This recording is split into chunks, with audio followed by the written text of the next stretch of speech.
Welcome to another Here's the Deal live stream. I was reading the chat while I was getting everything set up here.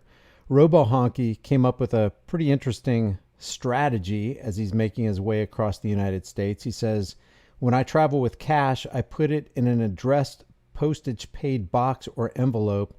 Address it to yourself or a trusted friend or family member. He said, I recently traveled with cash to purchase a vehicle, used this method to protect my loot. Did you have did anybody pull you over, RoboHonky, and request to see what's in the box? Divergent said, what's that going to do? RoboHonky says they cannot open mail. Can they get a warrant and open that mail, though? Because they could hold you roadside until they open it. They can't steal all your money either, but apparently that didn't stop them, says Divergent. RoboHonky says the only way to lose custody of your mail is to get arrested. They cannot take mail properly addressed and stamped. It's a federal crime. But you know what else is a federal crime, though? I think that's a great strategy, and that's something to consider, RoboHonky. But something else to consider is it's a federal crime to violate USC 241 and 242. 18 USC 241 is conspiracy against rights, which is what happens when two or more cops gather together to conspire against you in the removal of your rights or the removal of your wealth in some way. And 18 USC 242 is deprivation of rights under color of law. So, there's a lot of laws out there that they don't mind breaking. They don't care. There's a law that you're not supposed to kill people. You're not supposed to shoot them in the back if they're in a wheelchair. You would think that wouldn't, are we going to write that down? Are we going to codify that? Okay, now, if you wear a costume, have a badge and a utility belt and come with the authority of the state, you shall not shoot somebody 9 times in the back in a wheelchair as they're wheeling away from you. Ah, boy. It's crazy. We've got crazy stuff going on here. The law enforcers only enforce the law on you, and then they'll make up stuff. You don't even have to break the law. You just have to hurt their feelings, damage their ego. Then game on. RoboHonky says I was not pulled over. They would need a warrant to open it. They would need a warrant. They would probably get it. Well, we had a drug interdiction dog sniff around that thing. And, we're going to deal with this. But do you know what percentage of U.S. currency has cocaine on it? They say up to 90 to 92% of all U.S. currency, including 5s, 10s, 20s, 50s, 100s. 90% has cocaine on it. You gotta be, that's staggering. I don't even believe that. We're going to be talking about that too. Before we get into this, I want to let you know we are going to be watching probably the majority, if not all of this video from Institute for Justice. They did a fantastic job on this, by the way.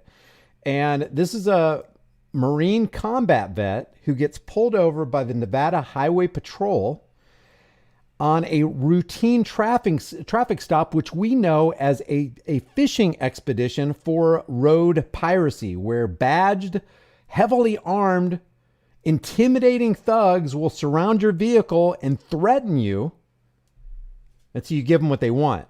And the answer, the golden word to all this is no. The golden word to all this is Fifth Amendment. Fifth Amendment.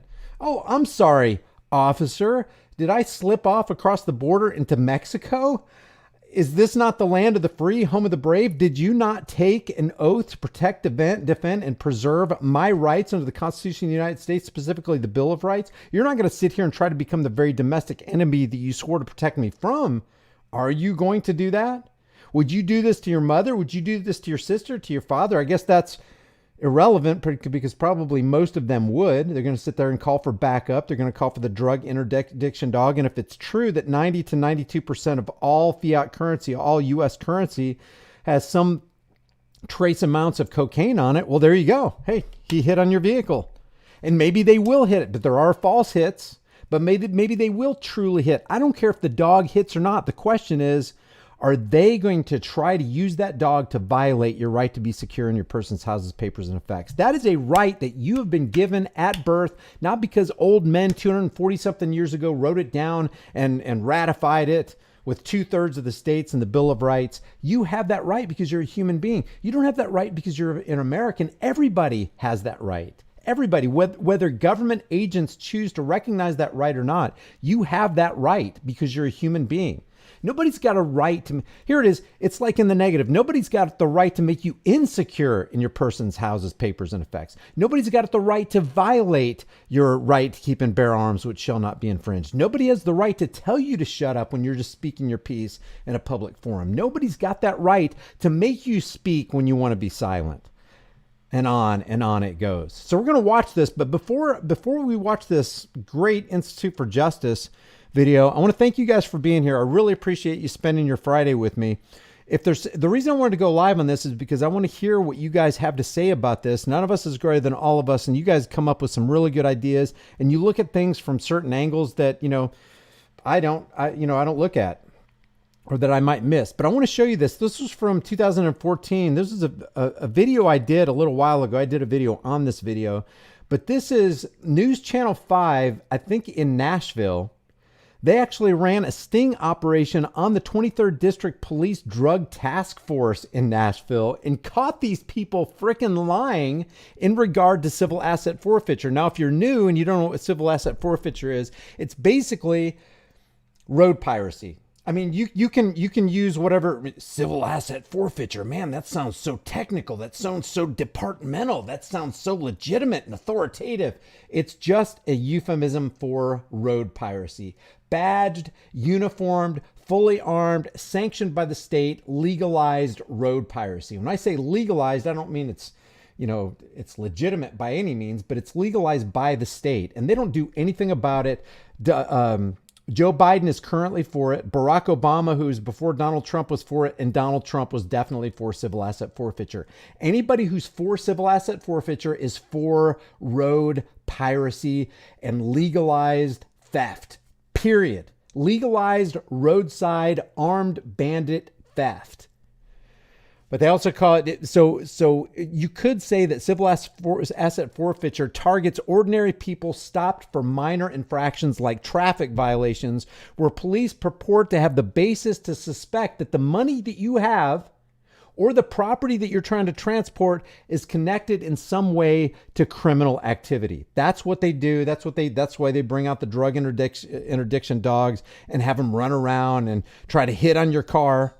Because that's what they do. That's their fishing expedition. But let me show you this broadcast that came out on News Channel 5. They did a fantastic job, and they put the police chief on notice and showed they got this helicopter up in the sky. They were watching these people, and when it came right down to it, the cop that was pulling over the people so that they could steal their income. Two of these brothers were going to buy some kind of convenience market or something and had $160,000 in the vehicle. They confiscated every dollar that they were transporting to go buy that convenience market. Listen to this. I don't want the public. Actually, you know what? This is the one I want to watch first. Are some police agencies more concerned about making money off the drugs than stopping them? Well, at the center of this months-long investigation are laws that let officers pull you over looking for cash. And get this, they don't even have to charge you with a crime to keep your money. A tractor-trailer stopped for a traffic violation leads That's the other key of civil asset forfeiture. You don't have to be charged with a crime. They don't even have to say that they suspect that there's criminal activity. They can just take your loot. They can take your property. They can go to your home and steal your house. to a search. And they can, and we've seen time and time again. Sorry, I keep interrupting, but we've seen time and time again where a drug task force will go in there and they will actually plant drugs on body. They'll have their body camera. Their body camera will actually record the law enforcement officer planting drugs on the person that they want to convict and steal their property. That's how brazen they are. Recovery of large blocks containing almost $200,000 cash that officers keep on the suspicion that it's drug money. In fact, Interstate 40 has become a major profit center. Ryan, the answer to that is, Ryan asked the question, who brings $100,000 to go buy a property? People that don't trust banks. I don't have a problem. I don't care how much money you want to. If you want to have a tractor trailer full of pallets of $100 bills in your in the cab, it's none of my business. None of these cops' business.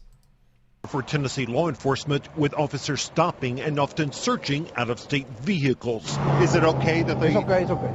It's because of a state law that lets them seize. That was such a fast blurb. The news guy was asking the owner of the vehicle, is it okay if they, in other words, is it okay if they search your vehicle? Oh, it's okay. It's okay. It's never okay. You should never say it's okay. Never say yes. Never open that door. I know that most people are nice people and they just want to show, hey, I'm not a criminal here. I've got nothing to hide. It is a mistake to open that door, to let that cop put his foot in the door and swing that door wide open. He will take advantage of it. He will exploit your desire just to be a good citizen. By the way, you're not a citizen. Let me make this very clear. You're not a citizen. You're not a denizen of a city. You are a human being, a living, breathing, natural man or woman. And every one of us is bound by legitimate natural law, not these man-made edicts of political parasites. Money like the cash shown in these police photos simply based on the suspicion that it's linked to drug trafficking. If an owner does not take legal action to get the money back, the agency gets to keep it all. I mean, this is really highway shakedowns coming to the U.S. That's exactly what it is. It is a highway shakedown. Stopped you just coming outside your lane of travel. I don't know if you're getting sleepy or you're not drinking already. So what was the reason for the stop? I think he said he crossed the line, weaved over. Yet our camera had been tracking that same supervisor and captured the exact moment that he put on his brakes just as he was about to pass the Texas vehicle. As you can see, it's squarely between the lines. For almost 2 minutes, the interdiction vehicle trails the SUV. And while the officer himself is all over the road, That car wasn't weaving. The tape, it was not weaving. It did not cross the line. You're right. He never weaved once, did he? No, he stayed within his lane of traffic. So your officer lied, right? Not only did your officer lie, but your officer committed the very infraction he was pulling this guy over for. So he's a freaking liar. Do you want that liar on your force? Is that liar going to be on your force tomorrow?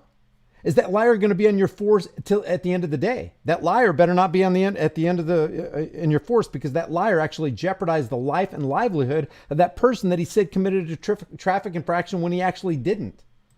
How you doing today? Can I see your license, please? and we obtained other videos from that same 23rd Drug Task Force supervisor where he stops out-of-state drivers and never even tells them that they violated any traffic laws. Last year, the Institute for Justice issued this report, Policing for Profit, that gave Tennessee a D- for civil forfeiture laws that make it all possible. Yeah, if you live in Tennessee, you know it's bad, especially the I-40 East and West corridor. That's the worst. That's where they really try to apprehend, because on one side of it is supposed to be the drug delivery side. On the other side of it is supposed to be the cash delivery side. And they always have their vehicles pointed on what side? The drug side? Nope. They always have their vehicles pointed on the cash side because they want that loot for their local police department. Got to fill those coffers. You give law enforcement a direct and perverse incentive to go out and try to take as much property from citizens as possible. It's a way to make money for your task force, honestly. Well, you know, when you say make money, I guess it is a way for us to continue to fund our operation. What we're doing. What's her name? To continue. Kim Helper. Yeah, it's a way for me to help myself to your stuff. Kim Helper, District Attorney General, is not going to just answer that question yes or no. Yes, this is a way for your officers to make money. Therefore, they are incentivized to pull over as many people as possible because they'll probably be rewarded. And if they don't pull over enough people and get enough loot, extract enough from their road piracy, then they'll probably be reprimanded. And we're going to see that in a second, too. It's a way for us to continue to fund our operation. What we're doing, we're taking advantage of how the laws are, to use the money to be able to put back to fight the drugs. In other words, we're taking advantage of the laws to take away the rights and security and money of the people so that we can fill our own coffers. We don't give a damn about the people. Matter of fact, we'll get with the politicians so they can make more laws so that we can infringe more on the rights of the people we claim to be protecting and serving. This is infuriating, out of control, way, way, way off the Richter scale. Everything's paid through seizures and fines. So if these officers out on the interstate don't come up with cash, then they might lose their jobs. Well, it's a possibility, yes. If they don't steal enough money from the people we're supposed to be protecting and serving, they'll probably lose their jobs. I can't even believe he said that on video. Unbelievable. And we know that's, whether they say it or not, whether they lie or just come clean with it like this guy did, that's what's going on. When you incentivize somebody, when you dangle a carrot before their face and they're like, you mean if I grab that carrot? You mean if I pull that person over? You mean if I make an excuse that they actually committed a traffic violation, I can pull them over and go, you know why I pulled you over? Your left blinker wasn't working when you were trying to turn right. Well, really? How do you know? Your tail light was bashed in. No, it's not, officer. Psh, it is now. Amazing that guy admitted that. Out here on the interstate, interdiction officers have a choice. Conventional wisdom is that the drugs come in from Mexico on the eastbound side, but the money goes back on the west. We spotted both the 23rd and Dye staging time and time again with their backs to the drug side. In fact, a review of daily activity sheets kept by the 23rd. They don't care about, they're probably the ones bringing it in from Mexico. They don't care about what's going in. They care about the money they can seize going out. Discovered that when officers noted the location of their traffic stops, there were 10 times as many on the money side. We want both sides of the road worked. It looks like that there... No side of the road should be worked. Not the drug side, not the money side. There are real crimes going on. People are being raped. Houses are being robbed. Businesses are being robbed. Businesses are being destroyed and ransacked. There are people in the city being murdered, being threatened. There's real crime going on that leave real victims. But if you have a transaction, if an adult wants to buy something from another adult, it doesn't matter what that thing is, as long as they're not threatening anybody, threatening to harm them, hurting them, or stealing or damaging their property. Two adults entering into a mutually exclusive and consensual business transaction. Hey, I've got $5 for that bag of whatever. Hey, you've got $5. I want your $5 more than I want this bag of whatever. And I want that bag of whatever more than I want my $5 or $50 or $500 or $5,000 or $5 million. Doesn't even matter. It's nobody's business. I, as an adult, it's not my business what transactions and business interactions you have with other adults. Not my business. Oh, is it magically all of a sudden now my business because I put on a costume and have a shiny badge and I come with the authority of the state and I have an imposing utility belt with all these little gadgets? No, Mr. Gadget, it's none of your business. Between me and Trish's mutually exclusive business transaction, it's none of your business what I'm buying. It's none of your business for how much. It's none of your business for what she's selling. Nothing, none of that. So the drug side, money side, it doesn't matter. It's not those cops' business to make it their business about what you're doing with your business. Not concerned about stopping the drugs. They just want with the money. That's what it looks like. Is that the case? And that shouldn't be the case, but that's what it looks like. He knows that the police are really focusing not on trying to get the drugs, not on trying to enforce the drug laws. But they shouldn't be. These people are okay with them. Hey, it's okay for you to go after the drugs. No, it's not. No, it's not. If you're really interested in going after drugs and drug traffickers and kingpin drug dealers, then go after the Walmarts, the CVSs, the Rite Aids, the Walgreens. Go after the CIAs and the DEAs and the FBIs. Those are the real drug runners.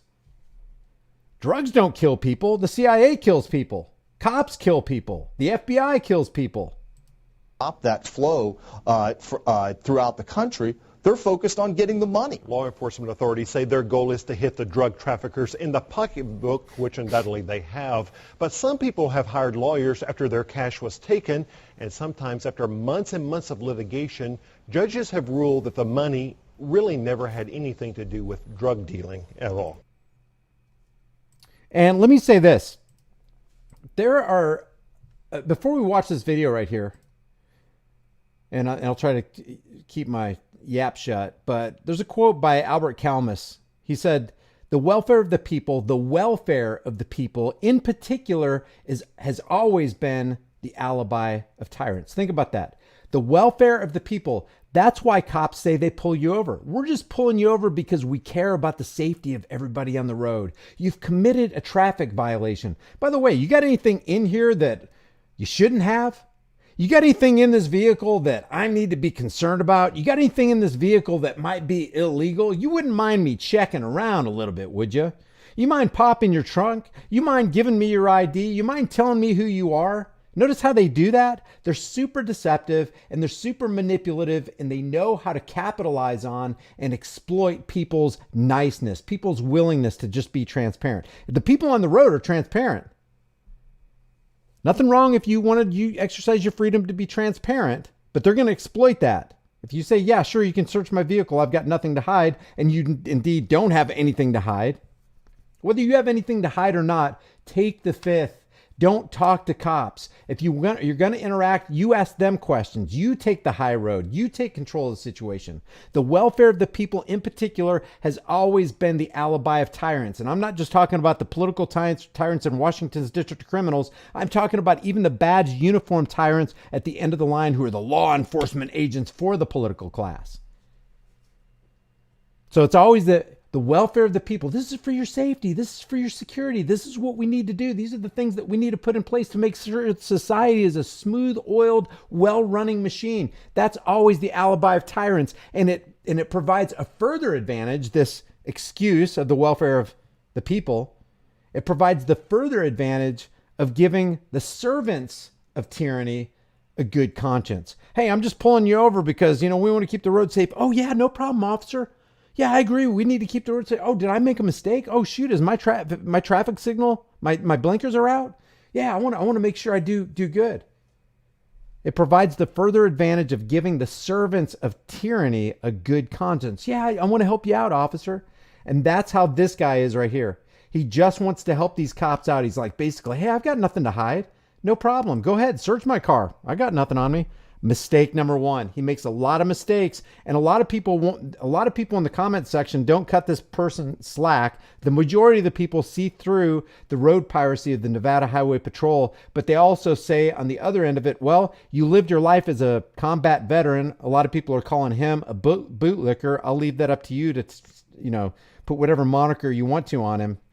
Let's go through this story, and let's go through this guy's interaction with the Nevada Highway Patrol. I just wanted to tell you, Officer Brown, you're taking money out of my kids' mouths. Sorry. Or you're taking fruit out of my kids' mouths. Like I said, we believe right now that this is drug proceeds, illicit currency. Well, I'm going to prove to you that it's not. Perfect.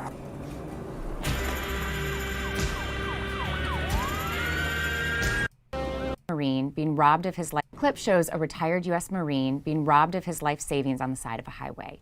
He was not arrested for, charged with, or convicted of any crime. He wasn't even ticketed. This is a rare glimpse into an abuse of power that thousands of innocent Americans experience each year. Through a public records request, the Institute for Justice was able to acquire body and dash cam footage of an entire roadside seizure, from the initial traffic stop to the seized money being deposited at the bank. This is the most complete footage we have ever seen. On February 19, 2021, our client Stephen Lara was pulled over outside of Reno by the Nevada Highway Patrol. He was driving to visit his daughters in a small California town just west of Reno.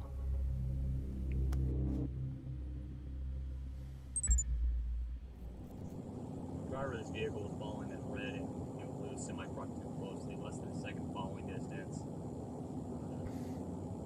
Also driving under the speed limit, which is really odd.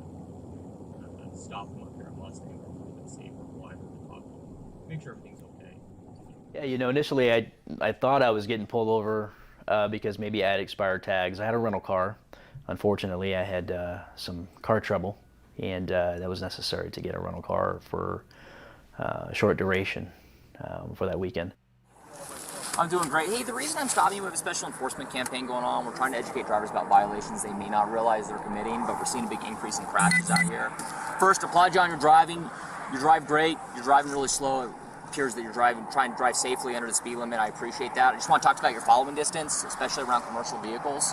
The Highway Patrol officer seems friendly and reasonable at first, even complimenting Stephen's driving. And that's something we've addressed a lot on this channel and my other channels.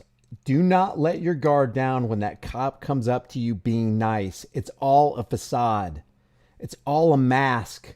It's to obscure what he really wants to do, what he's really there for, and why he really pulled you over. Always, always remember that. They are not there to come alongside you and be your friend and protect your rights and come and just make sure that your freedoms are solid or that you're safe on the road. He orders Stephen to exit his vehicle and starts asking him a series of questions unrelated to why he was pulled over. Police often ask questions like this to see if a suspect's story lines up. You a fighter? My fighter? Yeah, you got a tap-out shirt on. Well, I've got a lot of training. I'm a retired Marine. What do your daughters do, man? Ever been in trouble with law enforcement before? When did you leave? When did you leave? What part of Texas are you thinking of buying a house in? What were you doing for work up there? That is a lot of, that's a flurry of questions. Hey, really, nothing personal against you, officer, whatever your name is, badge number, whatever it is. I don't really answer those kinds of questions. Now, if you tell an officer you're not going to answer, I'm sorry, I don't answer questions, don't answer questions. If you're going to pick and choose what questions you're going to answer, if you feel like you're going to interact with the cop, then you need to be very careful with your words and go, well, there's certain questions that I choose not to answer. So that you can leave it open to, if there is a question that you want to answer, go ahead and do it. But again, it's not advisable by many people to talk to the cops. The officer then explains the real reason he pulled Stephen over. Hey, while I'm working on this, let me ask you something, man. This is going to sound kind of weird. Part of my job out here is I do what's called highway interdiction. I look for people that are smuggling contraband through our state, across the country, weapons, humans, drugs, illicit currency, things like that. Anything in the vehicle I should be aware of? Okay. No firearms? No explosives? Okay. Are there any drugs in the vehicle? Cocaine? I don't do drugs. Yeah, I gotta ask all these silly questions, right? Okay. Any large amounts of United States currency in the vehicle? Okay. What's a large amount of U.S. currency to you? Okay. So there's over 10,000 in there? Okay. How much money you got in there? Okay. Fair enough. Fair enough. Would you... Do not answer these kinds of questions. Don't get into an interaction with this cop, and you especially don't want cops to separate you. If there are two of you, and they do end up separating you, you need to have an understanding. Taking the fifth. Everything you say can and will be held against you. And if the person you're with says something different than what you say, they're going to use that as, well, that's suspicious activity. That's probable cause. Let's bring out the dogs. Let's make sure we ruin these people's lives. But if you say nothing, there's nothing they can work with. Then you can FOIA request those body cams. But you should never talk to cops. But if you ever get separated, definitely know that you should not talk to cops. Give me permission to search your vehicle today? That's okay with you? Okay, perfect. Although it's Stephen's right to refuse, he gives the officer permission to search his car. I didn't want to come across as being non-cooperative or combative, so I did what I felt was right, and I was very honest, very forthcoming. I was also very respectful, and I just wanted to make their job as easy as possible. And that's probably, most people probably have that exact same mentality. It's like, man, these guys are out there. They got a rough job. They're putting their lives on the line for our security and safety every single day. I'm not going to be one of those stick in the mud. Sure, go ahead. And I don't have anything to hide. I just got a lot of cash. And of course, I'm an honest human being. And me being an honest human being, the mistake is, yeah, you're an honest human being, but you're assuming the guy in the funny costume is just as good as you. And guys, that just ain't so, or he wouldn't be there doing what he's done and doing what he's doing. Did you see him rubbing his hand together? Hey, so what do you think, what's a lot of money to you? Salivate, slobber. Can't wait. Daddy, what did you do today? Well, I committed some more road piracy, little Susie. Oh, wonderful, Daddy. I want to grow up to be just like you. And then the cycle continues. So that I could be on my way to spend time with my children. Hey Shane, how are you? Good. Hey, can you head out to a traffic stop, or are you busy on that other stuff on today?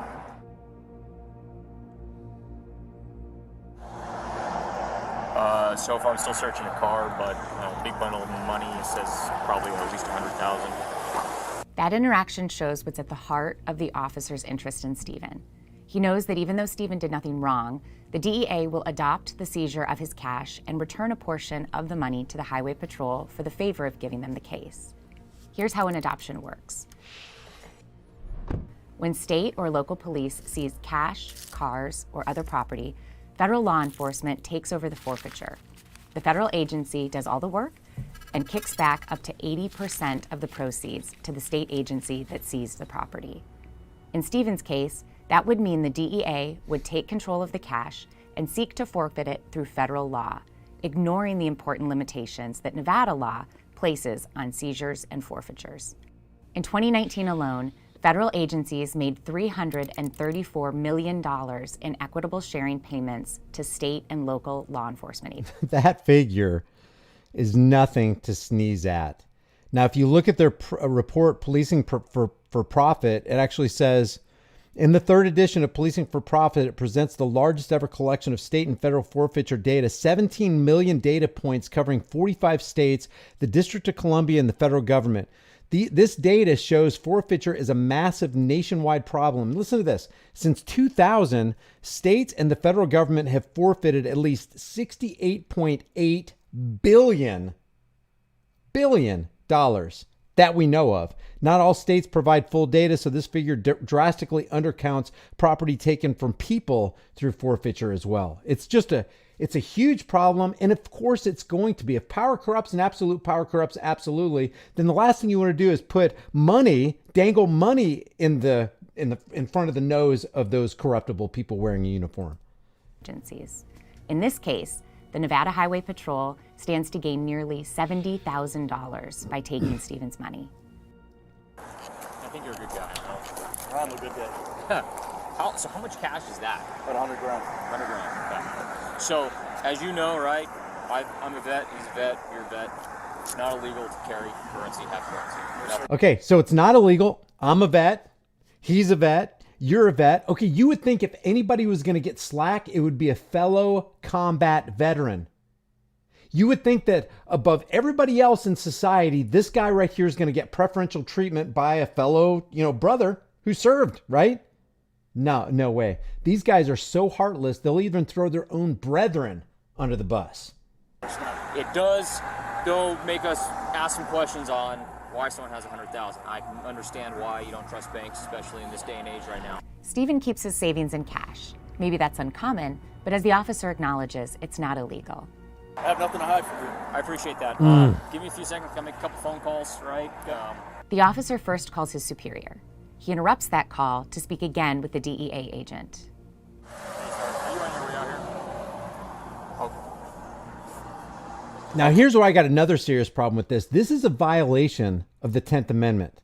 States' rights, separation of power, separation of the federal government and state government. So you have a state agent in the Nevada Highway Patrol calling a federal DEA agent to come out on the scene and help him with his drug interdiction.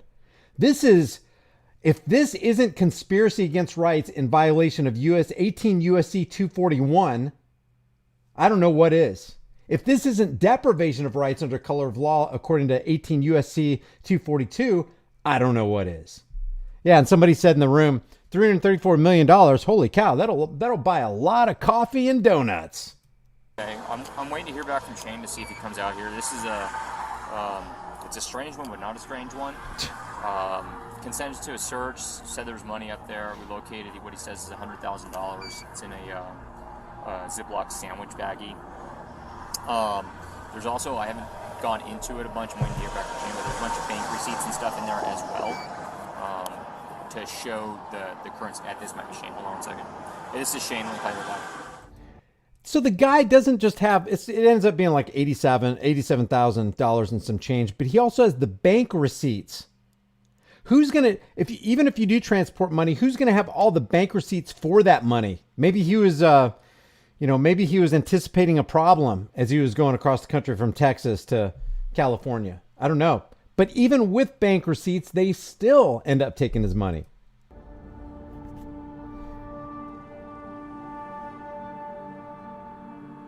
Around 20 minutes later, the officer's superior, a highway patrol sergeant, is recorded on his body cam chatting with the same DEA agent who apologizes for not being able to make it. No issues. It's too easy to do an adoption. We contacted you, so I think everything's going to be okay. And I'll text you the money count after we get it. It'll probably be a couple hours. Remember, there's still no probable cause to seize Stephen's money. All the officers have is a large amount of cash, and cash is not a crime. But the sergeant isn't giving up. So why the distrust for the banking system? I just don't trust them. Yeah. That's just my reasoning. It's my personal thing. Oh, I'm not trying to convince you one way or the other. It's just it's not usual. After questioning Stephen, the sergeant speaks privately with the officer who... It's not usual. It's suspicious. Well, guess what? You're not the suspicion police. You're not the not usual police. You're supposed to be law enforcement. And you've already said that I haven't broken any law. You've already said that I haven't committed any crime. You already said that carrying this much cash isn't illegal. But you're going to take it anyway? These people, I mean, if you go through you break through all those barriers as a law enforcer, and then you're going to do this to top it all off, you're going to do it to one of your fellow servicemen?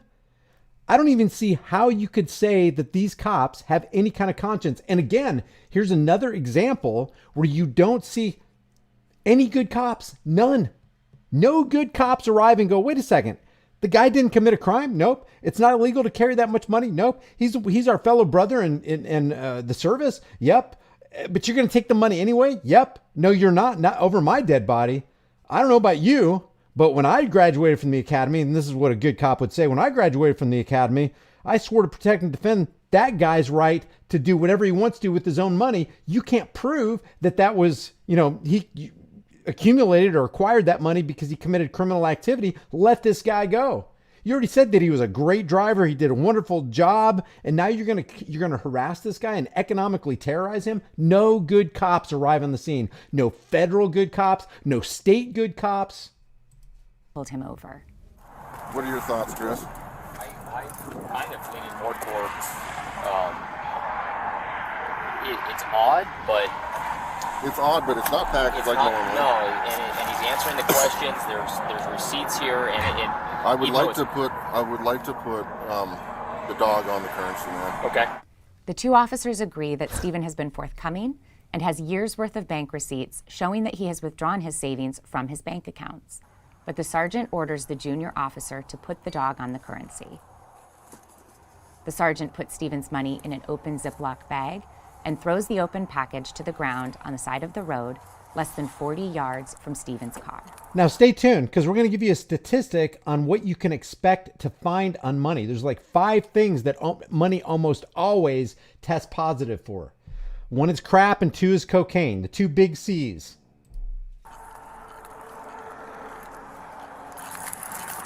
This is egregious. This burns me up right here. People need to know that this is a reality in our life.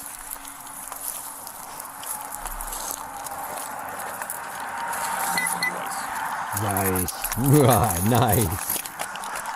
Good boy. Good boy. Positive alert. We'll go forward with it. Okay. I'm sorry. Wait. Let's just clarify here. We'll go forward with it. Let me just clarify what it is. We will go forward with the road piracy. We will go forward with the trampling of rights. We will go forward with the deprivation of rights under color of our law. That's what we're going forward with. We're going to go forward with this criminal activity. This positive alert appears to have given the sergeant what he thinks he needs to take Stephen's life savings. Remember, both officers have planned all along to hand the money to the DEA. They are looking for a legal justification.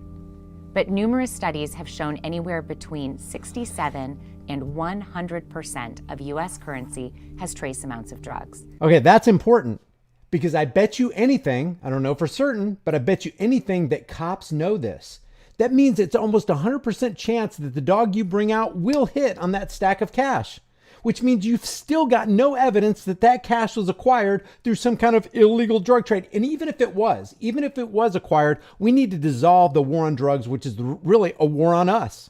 See, do you see how the war on drugs really became a war on this combat vet? They used the war on drugs as a pretext to criminalize this guy, or at least suspect him of criminal activity, while they can get away with not charging him, and the whole thing is legal under civil asset forfeiture laws. Let me show you what this says right here. This is from This is from the National Geographic. Take it, with a grain of salt, but it was just well written, and it was basically a culmination of a lot of my research. A lot of people are saying this. They're saying between 90 and 92% of all U.S. bills, not just 20s, not just hundreds, but all U.S. bills, including ones, fives, tens, 90% of them will test positive for cocaine.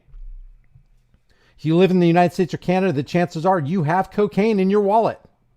They can pull you over for anything. And I'm not so sure that they don't have a machine that calculates or is able to detect the little strip that's in your currency.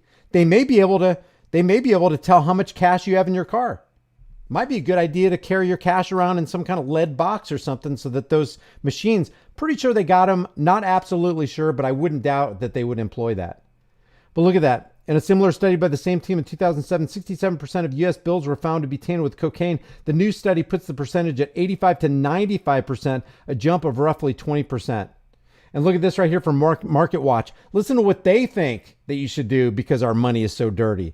This is exactly how often cocaine and feces show up on your dollar bills. Here's another reason to go cashless. That is being used as a justification. The dirtiness of fiat currency. Yes, fiat currency is bad because it's owned by the Z banksters.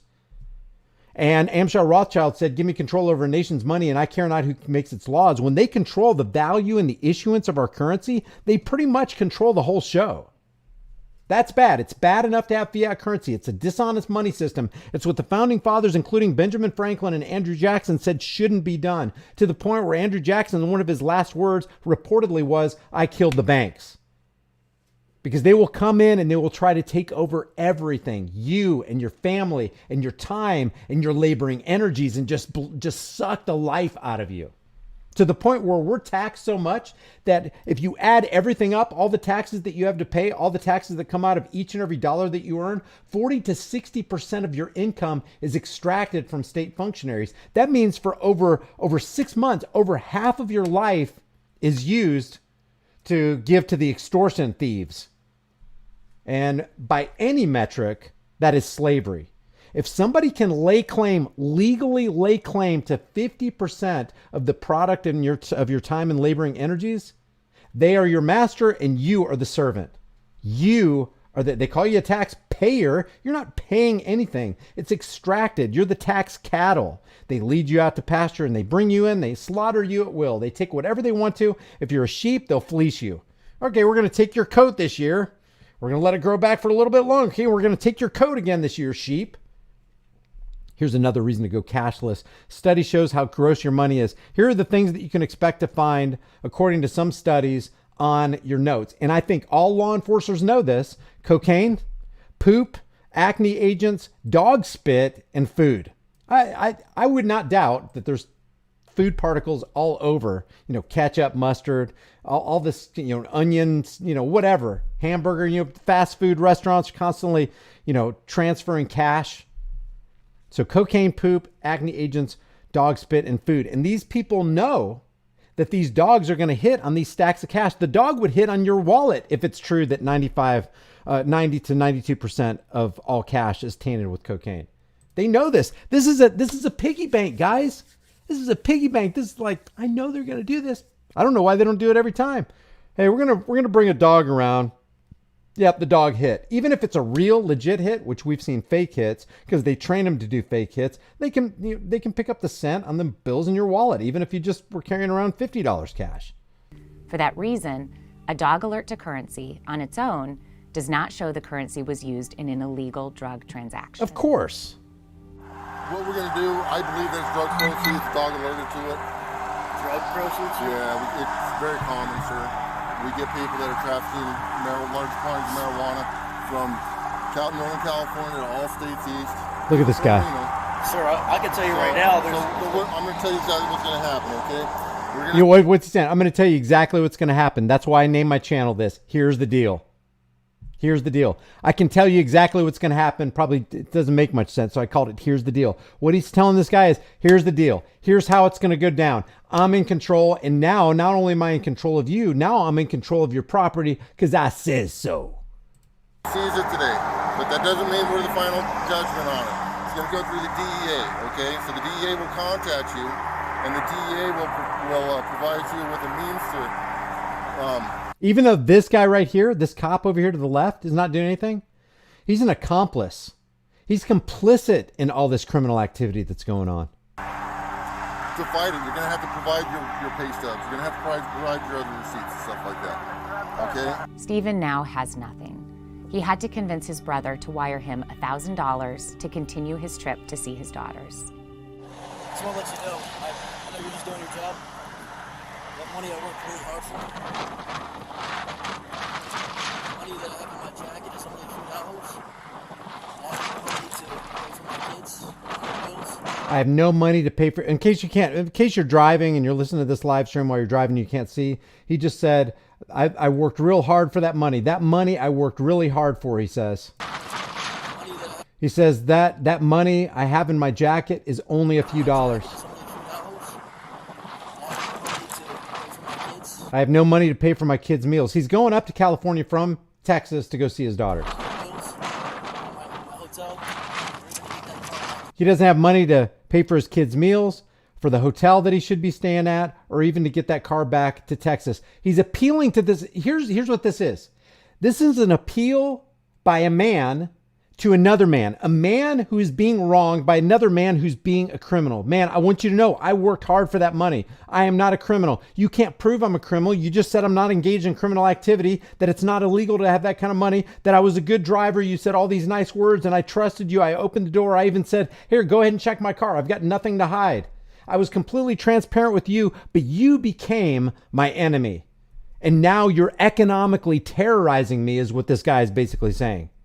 Are you okay with that? That these cops are okay with that shows you that they've steamrolled over their conscience a long time ago.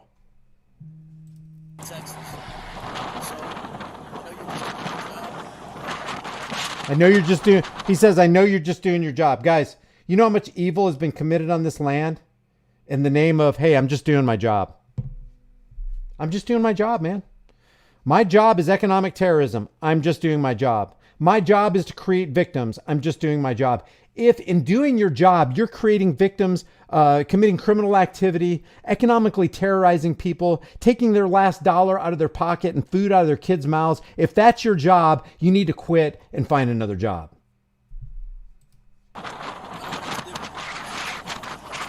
You took all my money, he says. I'm probably going to be stuck here unless somebody sends me money. I have no way of providing for my children. Or getting back to Texas. Sorry, I'm reading that because a lot of people say, hey man, I'm tuned into your live stream and I can't look at my screen. And because the wind was kicking up here in the Nevada desert, it was very difficult with that body cam to hear the audio on that. After nearly an hour and a half on the side of a highway, Stephen was given a receipt for U.S. currency with a number to call the DEA agent. This is all I get here? That's what you get, yes, sir. You're going to get noticed in the mail as well at that address, okay? I find it even more so concerning that if this could happen to me as a combat veteran who served overseas in Iraq and Afghanistan, this could happen to anybody. Yep, sure can. After 6 months without his nearly $87,000, Stephen sued the DEA in federal court to get it back. Only then, after the Institute for Justice filed a lawsuit on his behalf and the Washington Post called the agency for a comment. So only after the Institute for Justice filed the lawsuit and only after the Washington Post exposed them in an article, only after that did they release this guy's funds back to him. Do you think they would have done that if they weren't sued by the Institute for Justice, which has a track record of actually winning these cases? Do you think the Washington compost pile didn't put this in their publication and make it obvious and expose it before everybody? And really, really work up the ire of the American people going, this is obviously not right. Even people with barely 2 brain cells to rub together and barely a heartbeat in their chest understand that this is not right. You think they would have released those funds? Wouldn't even hold my breath, wouldn't bet on it. Did they agree to return Stephen's cash? Stephen may have gotten back his money, but his case goes on. Stephen and the Institute for Justice are also suing the Nevada Highway Patrol in state court to make sure that this doesn't happen to anyone else. Because an injustice, that's why I always say, and people are sick of these, you're just filled with cliches. What's wrong with you? An injustice that happens to one man anywhere, an injustice that happens to Stephen Lara in the Nevada desert is an injustice that will happen to you if you're in Nashville, Tennessee, or you if you're in Tahlequah, Oklahoma, or you if you're Tucson, Arizona, and you're riding in a wheelchair and you get shot in the back by a badged law enforcers, or you in Lancaster, California, or you in New York City. An injustice that happens to one man anywhere is injustice that happens to all men everywhere. And when we stand up for Stephen Lara, we're standing up for ourselves. Why wouldn't we do that? If we're infuriated at the injustice for others, why wouldn't we be championing their cause? This is why, people go out there on Twitter and they go, I am Stephen Lara. I am. And you are. And everyone is. Because this could happen to anybody. There are people that are about to travel again for the holidays during Christmas, and they may be taking large sums of cash, and you may have all your kids, your whole family piled in the car. You get pulled over, and they're going to take everything you got if you got, more than $5,000. You don't have to have $86,900 like Stephen Lara here. They'll take any sum. You know what the average haul is for law enforcers? The average haul is $1,300. Hardly bringing down a kingpin there. $1,300 is the average score for a road pirate in all states combined. $1,300. They'll take it. They'll take it. They'll come up with a justification for their illegal, legal activity. The situation isn't unique, but he is one of the lucky ones. He will get his money back. Most victims of forfeiture don't have a public interest law firm like IJ to take their case. And if they cannot afford an attorney and cannot figure out how to navigate convoluted forfeiture processes on their own, the government walks away with their property without ever having to prove any crime. This highway robbery must end. It is time to abolish civil forfeiture. Amen. And that's exactly what this is. It's highway robbery. So I want to give a shout out to the Institute for Justice. They released this 3 days ago, according to this right here, and it's got, working on 2 million views. And this needs to get out. I saw a couple people say in the chat room that they weren't even aware that this was a thing. They weren't aware that they could legally seize your cash. They can legally seize your cash. They can legally seize your property. They can legally confiscate your stuff. They can legally kidnap you. And they don't even, in this civil asset forfeiture, it's important to highlight that they don't even have to charge you with a crime. They can literally just take your stuff and drive off. On the open seas, they were called pirates. On the roadways, you can legitimately, rightly call them road pirates, because that's what this is. It's truly egregious. I will get with these super chats. I did want to, okay, so we're at 52 minutes. I want to try to keep this under an hour so this is shareable. Put a 1 in the room if you've never heard of civil asset forfeiture, if you weren't aware that this was a thing. I'm curious. I should actually, you know what I should do? Let me make a poll right now. Let me put a poll. There's 265 people in the room, 179 likes. If you guys like this video, if you appreciate the education of it, please give it a like. And when this video gets done rendering, please share this, because people need to know this. This is rubber meets the road. We got to take a stand. So let me make this poll.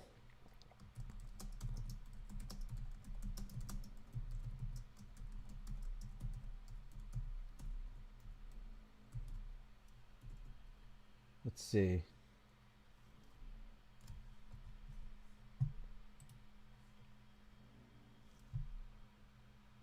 Let me make this poll.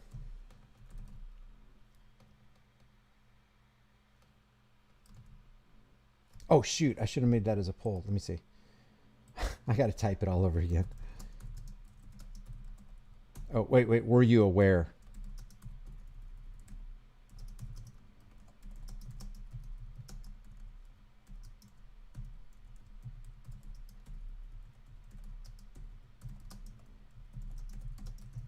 Before this video. There we go. Yes or no. It's just a yes or no. Were you aware of civil asset forfeiture before this video? I will get to your super chats. JJ says, I've known for decades. No one seems to care. Yeah, until it happens to you. Can you imagine? Let's say you had $15,000 on board and basically you scrape together your life savings to go help your son or daughter in another state get through some kind of operation that they had to have. And their lives are basically depending on you delivering this money so they can get this vital operation. Maybe it's an appendix that ruptured or whatever. Can you, and you explain that to the cop and they still take your money. I can't even think of another word than heartless for somebody to actually do that. So there's a lot of ones in the room. There's some twos. I mean, I wonder what percentage of the people in America have never heard of civil asset forfeiture. By the way, don't let your guard down and run. Oh, at least it's not a Democrat. At least we have a Republican in the office. They're going to safeguard all of our freedoms. Donald Trump, one of the first things that he did, one of the first things that he bolstered coming out of the White House, coming out of his administration was he got law enforcement agents together in the White House. And he said, yeah, I'm for civil asset forfeiture. And also, I like take the guns first, due process second. Same thing with Biden. Biden wants law enforcement agencies to have control of the civil asset forfeiture strings. Just like the real Donald Trump. Listen, we got to have civil asset forfeiture. It's a beautiful thing. It's a beautiful thing. It's something that we've got to do. Of course, I'm for freedom. I'm for the right to be secured in persons, houses, papers, and effects. But when you're traveling down the roadway with excessive amounts of, what do you do with the cash? What are you doing with the cash? You don't need, it's a beautiful thing if it's taken from you. That's what he's basically saying, okay? Okay. Yeah, that's what he's saying. Don't let your guard down around Democrat, Republican. Don't have your worldview painted by that left versus right paradigm frickin' lie. We got the right to take what you got. Orange Man lied to us. 2 kids, wake up for real. I'm telling you, anytime I see some kind of left versus right paradigm lie around there going on, I know that's just going to empower the federal, state, and local authorities. Yes, it will. War on drugs, another move to victimize every American if possible. Yeah, and increase the power of the state. I see Hopkinson in the room right here. Hopkinson, I went to my P.O. box last night, and Trish and I got your very kind Thanksgiving letter. I'm sorry, I go to the P.O. box maybe once every 2 weeks, just because I don't get a whole lot of mail. So I really appreciate that, Hopkinson. And how's your new job going? You put in the card that you got a new job going. All right, let's do some super chats here. Where's my super chat button? Let's see. Thank you guys for supporting the live stream here. If you don't like to give, super chats because YouTube takes 30%, I do have a Patreon account. The link's in the description.